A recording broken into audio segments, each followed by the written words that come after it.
जय श्री कृष्ण। श्रीमद् भगवद गीता अध्याय 3 श्लोक नंबर 30।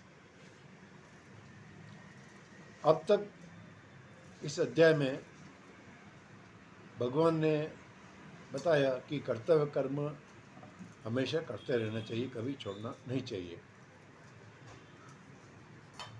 अब पहले वाले श्लोक में भगवान ने जो ज्ञानी है उनके लिए बताया था कि कर्म तो प्रकृति के गुणों से ही होते हैं, हम करता नहीं है। अब यहाँ पर भगवान इस श्लोक में भक्त साधक के लिए बता रहे हैं कि कर्तव्य कर्म कैसे करना चाहिए, क्योंकि सबकी मान्यता है कि कर्म से बंधन होता है। तो बंधन से मुक्त होकर कर्तव्य कर्म कैसा करना चाहिए, ये भक्त लोगों के लिए भगवान कह रहे हैं श्लोक नंबर 30 में।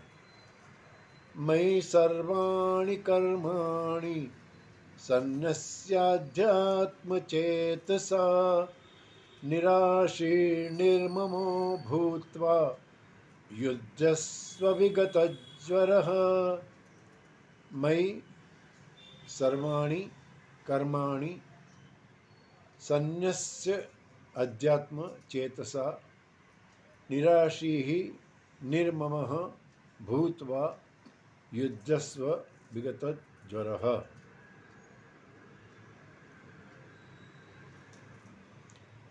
मई मतलब मुझ में, सर्वाणी मतलब सारे, कर्माणि मतलब कर्म, कर्म का बहुवचन है, सारे कर्म। सन्न्यस्य, सन्न्यस्य का मतलब होता है त्याग करना, मतलब अर्पण करना। यहाँ पे भगवान का अर्थ अर्पण करने का है। अध्यात्म, अध्यात्म चेतसा, चेतसा मतलब ये चित्त की तृतीय विभक्ति है, मतलब चित्त के द्वारा। अध्यात्म मतलब कैसा कि विवेकशील बुद्धि, विवेकशील अंतकरण के द्वारा। निराशी ही, यहाँ पे निराशी का मतलब निराश होकर ऐसा नहीं है। निही आशी मतलब आशा रहित, मतलब कामना रहित होकर। और निर्मम मतलब ममता रहित। और विगत ज्वर मतलब संताप रहित होकर। भूतवा मन होकर। युद्धस्व मतलब युद्ध रूपी कर्तव्य कर्म कर।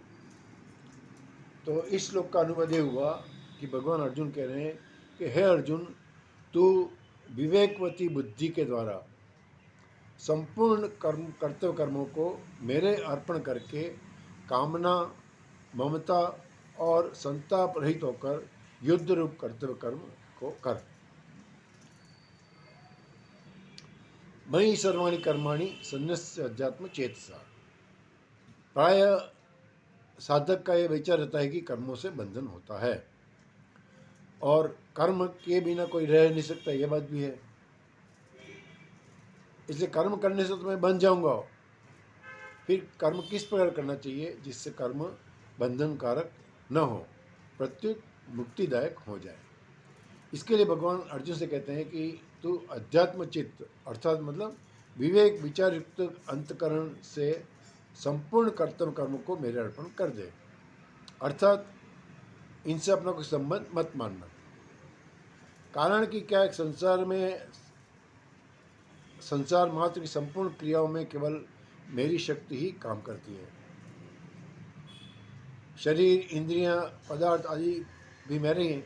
शरीर भी भगवान का दिया हुआ है। और जो भी हमारे पास जो शक्ति है, भगवान ने श्लोक नंबर अध्याय 7 में कहा है, बुद्धिम बुद्धिपतामस्मि और बलम बलम बलवताम चाहम। बुद्धिमानों को बुद्धि में हूँ, बलवानों का बल में हूँ। तो सब शक्ति भगवान की है, क्रिया शक्ति, ज्ञान शक्ति, इच्छा शक्ति सब भगवान की है। तो ये सब भगवान का ही है।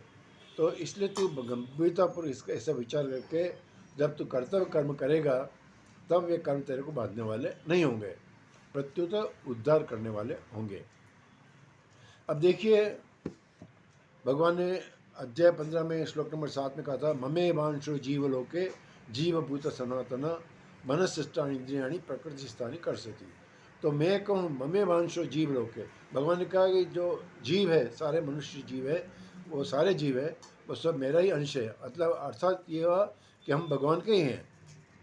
और प्रकृति स्थान कर्षति, और जो प्रकृति मतलब जो माया है, जड़ प्रकृति है, वो भी वो भी क्या भगवान की है। तो प्रकृति से ही सारे काम होते हैं, प्रकृति नियंत्रित करती है कर्म को। तो इसलिए हमको क्या करना है कि अध्यात्म चेतसा, अपनी विवेकशील बुद्धि से सोचना है कि मेरा कुछ है ही नहीं।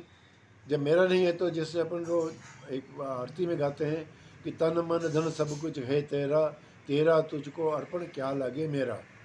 जब अपना कुछ है ही नहीं तो फिर अपने देने में क्या दिक्कत है। ये शरीर भी भगवान का है, मन भी भगवान का है, और जो भी हमारे पास धन वगैरह है सब भगवान का है। तो भगवान का भगवान को देने में हमें क्या दिक्कत है। जब हम अपना मानते हैं तब हम अपना दे नहीं सकते हैं। तो इसलिए अपना न मानकर भगवान को अर्पण करके हमको सारा कर्तव्य कर्म करना है।